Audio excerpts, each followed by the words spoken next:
মূসা আলাইহিস সালাম ফেরাউনের সামনে যেয়ে দাঁড়ালেন। ফেরাউনের জাদুকররা বিশাল বড় বড় বাঘ বানালো, সিংহ বানালো, সাপ বানালো। মূসা আলাইহিস সালাম দেখে ভড়কে গেলেন, ভয় পেয়ে গেলেন। আল্লাহ বললেন, মূসা ভয় নাই, তোমার লাঠিটা খালি ফেলো। কি ফেলো? মূসা আলাইহিস সালামকে একটা লাঠি দিছে কে? লাঠি ফেলার সাথে সাথে মুহূর্তের মধ্যে হাইয়াতান তাসআ, বিশাল এক অজগর সাপ।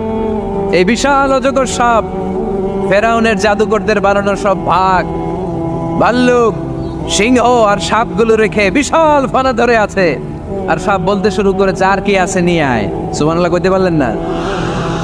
এই দৃশ্য দেখার সাথে সাথে ফেরাউনের রাজপ্রাসাদের সামনে যতগুলো জাদুকর ছিল, কোরআন বলে ফাউলকিয়াস সাহারাতু সাজিদিন।